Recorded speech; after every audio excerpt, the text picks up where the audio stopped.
Level workshop Jal Jeevan mission implementation సంబంధించి ఈ state level వర్క్షాప్కి విచ్చేసిన 26 జిల్లాల నుంచి వచ్చిన సూపరింటెండెంట్ ఇంజనీర్స్కి, ఎగ్జిక్యూటివ్ ఇంజనీర్స్కి, అలాగే ఇక్కడికి వచ్చిన మీడియా సన్నిహితులకి నా హృదయపూర్వక నమస్కారాలు.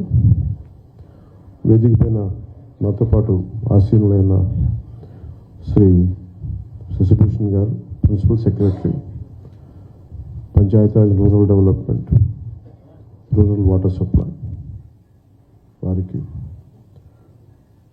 శ్రీ కృష్ణతేజ గారికి, commissioner Panchayati Raj and rural development, Sanjeev Reddy గారికి, engineering chief rural water supply, Venkateswara గారికి, ఇంజనీరింగ్ చీఫ్ వాటర్ రిసోర్సెస్, అలాగే హరిప్రసాద్ గారికి, గౌరవ ఎమ్మెల్సీ శాసనమండలి సభ్యులకి నా హృదయపూర్వక నమస్కారాలు.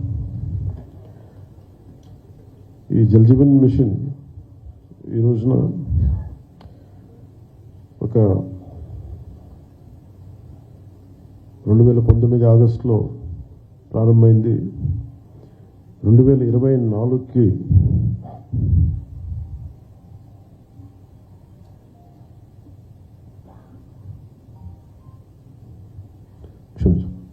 2024కి దీన్ని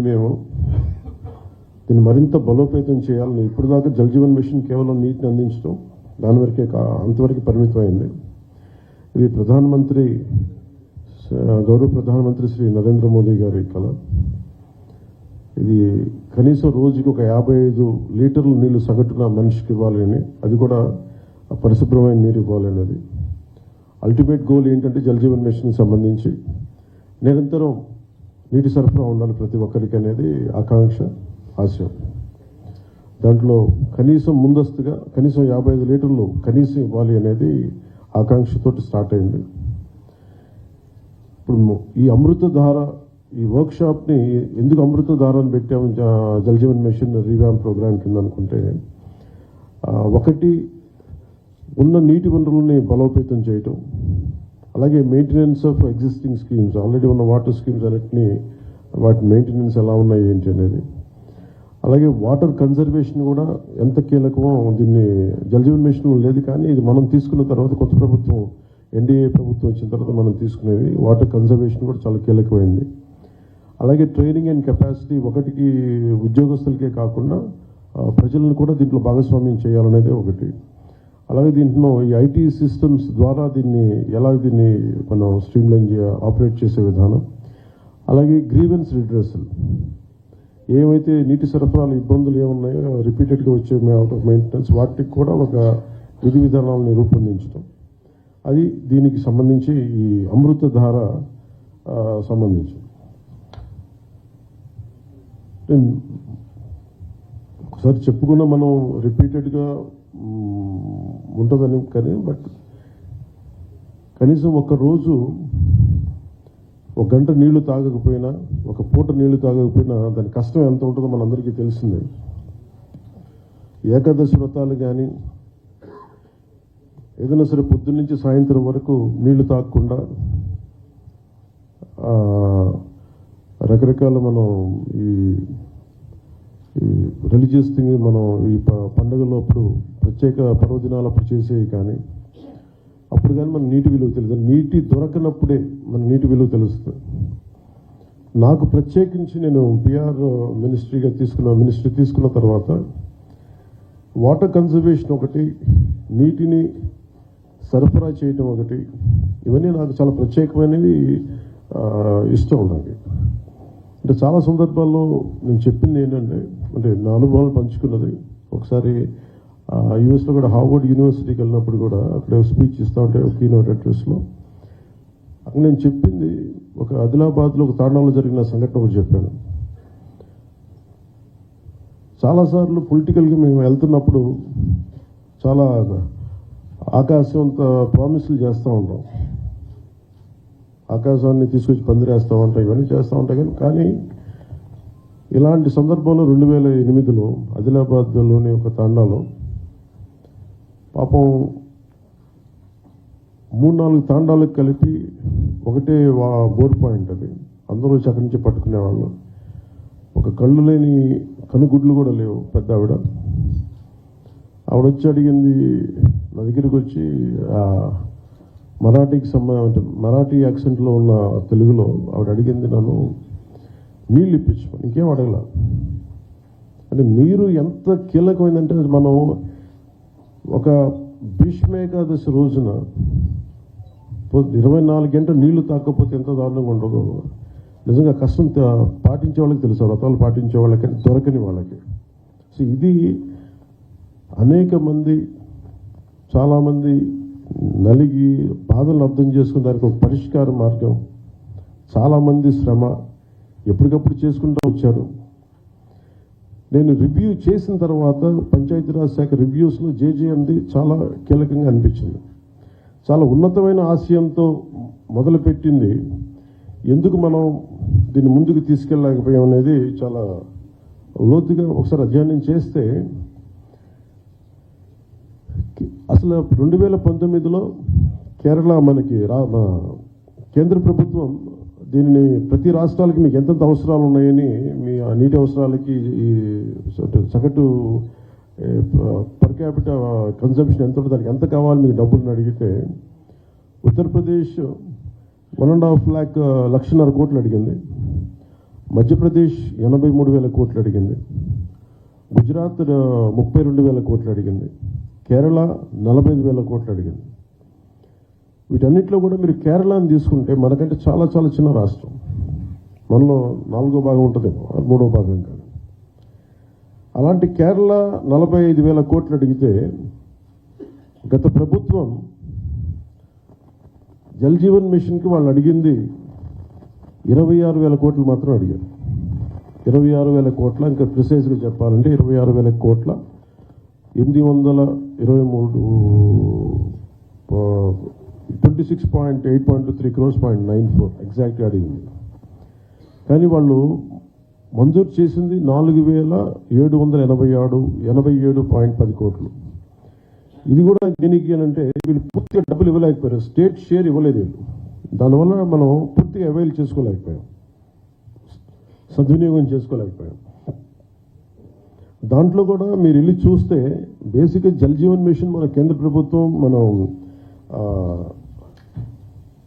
సిఆర్ పాటిల్ గారి దగ్గరికి వెళ్ళి నేను మాట్లాడితే వాళ్ళందరూ అడిగిందంటే, మీ గత ప్రభుత్వం మీరు చేసినవన్నీ చాలా అబ్సర్డ్గా ఉన్నాయి. మేము అడిగింది ఏంటంటే పర్మనెంట్, అంటే ఒక సస్టైనబుల్ వాటర్ సోర్స్ నుంచి రావాలి. అంటే బేసిక్గా వాళ్ళు అడుగుతుంది ఏంటంటే, మీకు రిజర్వాయర్ నుంచి నీళ్లు తీసుకుంటేనే ఇది ఇస్తుంది. మీ పైప్ లైన్కి మేము ఇవ్వం, మీరు రిజర్వాయర్ నుంచి తీసుకొని మీరు అది ప్రజలకు ఇవ్వాలి, అంతేగాని గ్రౌండ్ వాటర్ నుంచి కాదు ఇదని చెప్తే. కానీ గత ప్రభుత్వం చేసిందంతా ఏంటంటే, మన అడిగిన పర్పస్ ఏంటంటే, కేంద్ర ప్రభుత్వం ప్రాజెక్ట్ ఇది రిజర్వాయర్ నుంచే తీసుకోమని చెప్పింది. కానీ గత ప్రభుత్వం ఈ 4,000 కోట్లకు కూడా, ఎందుకంటే మనం కొత్త ప్రభుత్వం వచ్చాక దాదాపు 700 కోట్లు మనం తీసుకున్నాం, మనం చేసిన మనం తీసుకున్నది. ఇప్పుడు జల్ జీవన్ మిషన్ కింద వాళ్ళు అడిగింది ఏంటంటే, మనకున్న దాదాపు 38 మేజర్ సస్టైనబుల్ సోర్స్ రిజర్వాయర్స్ ఉన్నాయి మనకి. వాటికి సంబంధించి 95.44 ట్యాప్ కనెక్షన్స్కి 38 వాటర్ రిసోర్సెస్ నుంచి, సస్టైనబుల్ వాటర్ రిసోర్స్ని తీసుకోమని ప్రతిపాదన ఉంది. కానీ గత ప్రభుత్వం ఏం చేసిందంటే 4,000 కోట్లు కూడా గ్రౌండ్ లెవెల్లో చూస్తే కంప్లీట్గా కేంద్ర ప్రభుత్వ నిబంధనలకు వ్యతిరేకంగా చేశారు. ఏదో 1-2 స్కీములు తప్ప మిగతావన్నీ కూడా, అంటే ముందు పైపులు కొనేశారు. ఫస్ట్ ఎక్కడైనా సరే మనం నీటిని ఎక్కడి నుంచి తెచ్చుకుంటాం అనేది గుర్తించడం మానేసి ముందు పైపులు వేసేసారు. అవసరమైతే ఒక బోర్ పాయింట్ తవ్వేశారు. అలా ఇచ్చేస్తే ఇక్కడ మీకు చూపించదలుచుకుంది ఈ ఈ 2 మ్యాప్స్ ఉన్నాయి ఇక్కడ. యాక్చువల్ జల్ జీవన్ మిషన్ తాలూకు ముఖ్య ఉద్దేశం ఇది. 38 సస్టైనబుల్ రిజర్వాయర్స్ నుంచి ఇది దీని మ్యాపింగ్ ఇలా ఉండాలి. ఈ రెడ్ ఎందుకు ఉన్నాయి ఇక్కడ, ఈ రెడ్ ఇవన్నీ ఎందుకు ఉన్నాయి అంటే, ఇవన్నీ బోర్ పాయింట్స్తో చేసింది. బోర్ పాయింట్స్ నిరంతర సరఫరా ఉండదు, ఏదో ఒక 5 నెలలు రావచ్చు, లేదంటే వాటర్ చెరువులు బోర్లు ఎండిపోతే మళ్ళీ ఆగిపోతాయి. సో ఇట్లాగా వీళ్ళు 4,000 కోట్లు ఖర్చు పెట్టినా కానీ వాస్తవానికి అవి ఏవి పనిచేసే పరిస్థితిలో లేవు. సో దిస్ ఇస్ 4,000 కోట్లు దుర్వినియోగం అయిపోయినట్టుగా మనం భావించవచ్చు. సో అందుకని మళ్ళీ తిరిగి కొత్త ప్రభుత్వం వచ్చాక గౌరవ ముఖ్యమంత్రి శ్రీ నారా చంద్రబాబు గారి ఆధ్వర్యంలో, ఆయన నాయకత్వంలో ఆయన మాకు చెప్పిన ప్రమాణాలు కానీ ఆదేశాలు కానీ, మేము ఈ సస్టైనబుల్ వాటర్ సోర్స్ని ఎంత బలోపేతంగా ముందుకు తీసుకెళ్ళాలి, అలాగే ఎలాగ దీన్ని ఈ కన్జర్వేషన్ ఒక దీన్ని భాగం చేయాలి, దీంట్లో వీటన్నిటిలో మేము ముందుకెళ్తాం. మొన్న నేను సిఆర్ పాటిల్ గారి దగ్గరికి కూడా నేను వెళ్ళినప్పుడు కేరళ 45,000 కోట్లు అడిగింది. మేము అడుగుతుంది కనీసం మాకున్న రాష్ట్రానికి మాకున్న పరిధి కనీసం ఒక 70,000 కోట్లు మాకు మంజూరు చేయమని నేను ప్రతిపాదించాం. రాష్ట్ర ప్రభుత్వం తరఫు నుంచి ప్రతిపాదిస్తే వాళ్ళు అడిగింది ఏంటంటే, మీరు కంప్లీట్ డీటెయిల్డ్ ప్రాజెక్ట్ రిపోర్ట్ తీసుకొని ఎందుకు మీకు 70,000 కోట్లు ఖర్చు అవుతుంది అది మొత్తం వివరాలు ఇవ్వమంటే మేము దాన్ని ఆ క్రమంలో ఉన్నాం. ఐ థింక్ అది శశిభూషణ్ గారు చెప్పాలి, ఆల్మోస్ట్ ఇప్పుడు మనం వచ్చి జనవరి నెలాఖరికి కంప్లీట్ డిపిఆర్ తీసుకొని జలశక్తి మినిస్టర్ గారికి దీన్ని ప్రతిపాదన పంపిస్తాం. కానీ మేము ఏమనుకున్నామంటే, ఇక్కడున్న టీం కూడా చాలా ఎఫెక్టివ్ టీం, అందరూ తప్పనప్పటి ఏదో చేద్దాం అనుకున్నది. దాంట్లో భాగంగానే ముందు మేము ఏం చేసామంటే, నేను అడిగింది ఏంటంటే, అసలు మనకి ఎంత గత 4,000 కోట్లు ఖర్చు పెట్టామని చెప్తున్నారు, అసలు దీని మీద మీరు ఎంత, నేను ఏ ఊరికి వెళ్ళినా ఎక్కడికి వెళ్ళినా మాకు నీళ్లు రావట్లేదు, పైప్ వేసారు కానీ నీళ్లు రావట్లేదు అనేది ఏ జిల్లాకి వెళ్ళినా నాకు వచ్చే ఒక కామన్ కంప్లైంట్. సో అందుకని నేను రాగానే అడిగానంటే, ఒకే రోజున తక్కువ రోజుల్లో కానీ అసలు ఎన్ని గృహాలకి వీళ్ళు ఇచ్చారు, ఎన్ని గృహాలకి వీళ్ళు ఈ నీళ్ళు వస్తున్నాయి, ఏ స్థాయిలో వస్తున్నాయి మీరు ఒకసారి చేయమని చెప్తే, చాలా ఒక యుద్ధ ప్రాతిపాదికన దాదాపు ఒక 3-4 వారాలు చేసాం. మేము ఒక రోజులో 2 రోజులు చేద్దాం అనుకున్నా కానీ ఉన్న పరిమితులతోటి చాలా ఒక డీటెయిల్ సర్వే చేశారు. పల్స్ సర్వే ఒకటి చేస్తే వీళ్ళు చెప్పింది ఏంటంటే, జల్ జీవన్ మిషన్ వాళ్ళు గతంలో ఇచ్చిన ప్రకారం 95.44 లక్షల కుటుంబాలకు గాను మేము వాళ్ళు 70.4 లక్షల గృహాలకి నీటి కుళాలు అందించబడ్డాయి.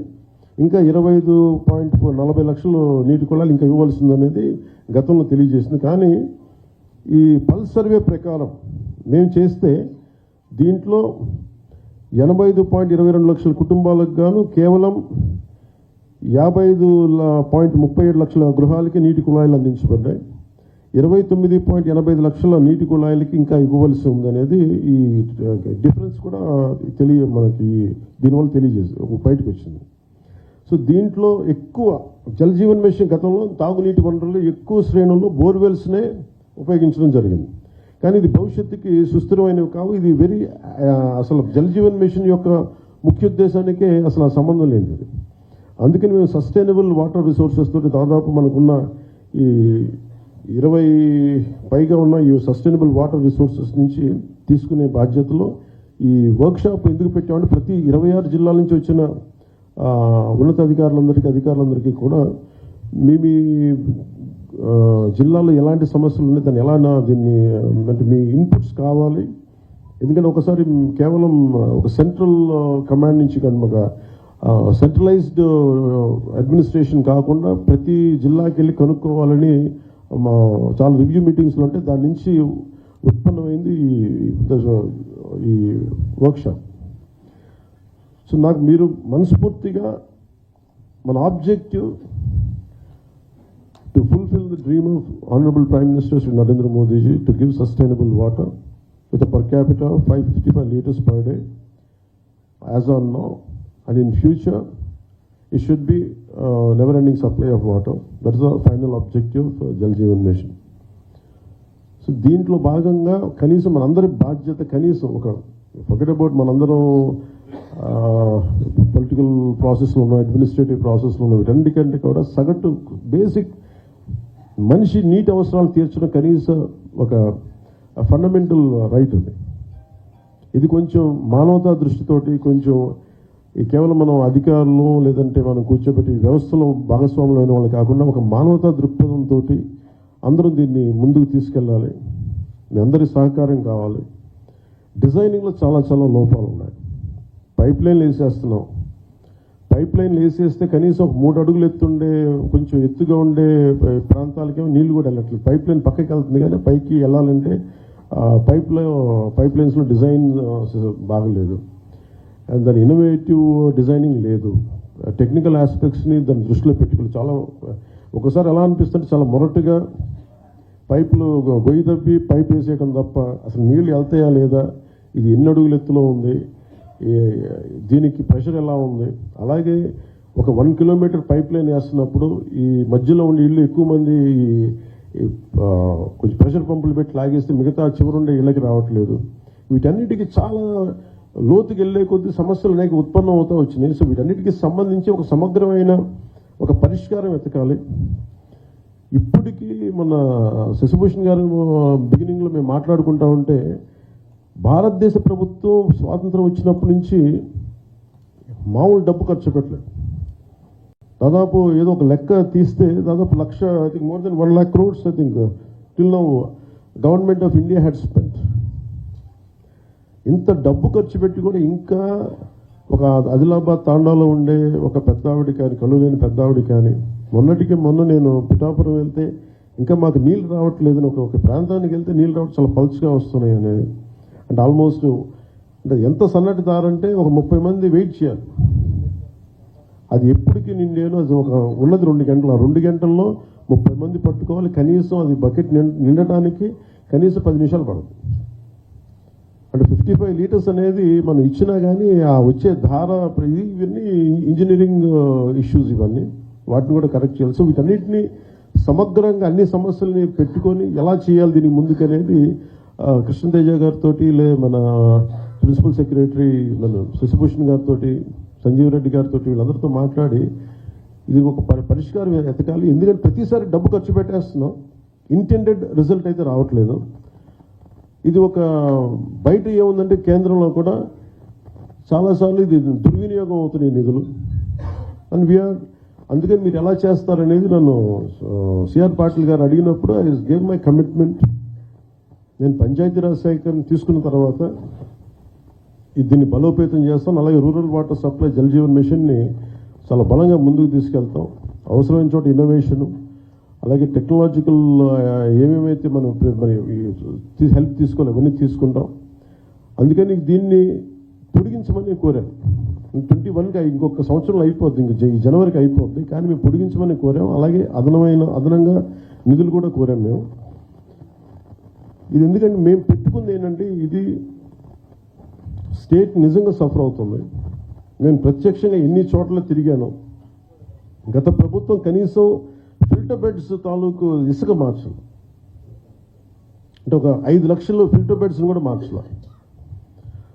అలాగే మనకి ఇప్పుడు ఈ సస్టైనబుల్, అలాగే మనం వాటర్ షెడ్ మేనేజ్మెంట్ కానీ, అలాగే మనం నీటి వనరులను సంరక్షించుకోవడం కానీ, పెద్ద ఎత్తులో ప్రజలను కూడా దీన్ని భాగస్వామ్యం చేయాలి. వీటన్నిటిని అన్నింటినీ సమగ్రంగా తీసుకుని ఒక హోలిస్టిక్ ప్లానింగ్ తోటి ఈ జేజేఎంని మనం ఆంధ్రప్రదేశ్కి దీన్ని అమృతధారగా దీన్ని నామకరణం చేసి దీన్ని ముందుకు తీసుకెళ్తున్నాం. దీని ఆబ్జెక్టివ్ ఆర్ క్వైట్ సుపీరియర్.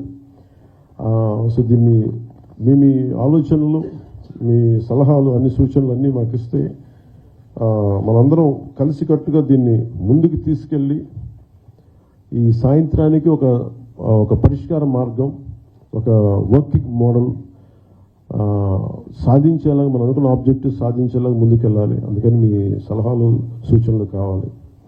ఇది ఒక not as a deputy CM, not as Panchayat Raj minister, rural water supply, ఇది కాకుండా ఐ అపీల్ టు యూ, నేను మిమ్మల్ని అభ్యర్థిస్తున్నాను. Give me your best efforts. మన దాదాపు 1 కోటి మందికి నీటి అవసరాలు ఉన్నాయి, 1 కోటి కుటుంబాలు ఉన్నాయి. 1 కోటి కుటుంబాలకి సురక్షిత మంచినీరు అందించాలన్న ఒక మిషన్గా, ఒక ధ్యేయంగా ముందుకెళ్తున్నాం. మీరు మనసు పెట్టి దీన్ని సాధించేలా మీ అందరి సహకారం కావాలి మనస్ఫూర్తిగా కోరుకుంటూ, మిమ్మల్ని మీ సహాయ సహకారాలను అభ్యర్థిస్తూ నేను ఈ వర్క్షాప్ని ముందుకు తీసుకెళ్తున్నాను. మళ్ళీ ఇది అయిపోయిన తర్వాత మీ సలహాలు సూచనలు తీసుకున్న తర్వాత మళ్ళీ సాయంత్రం మళ్ళీ మాట్లాడతాం. Thank you.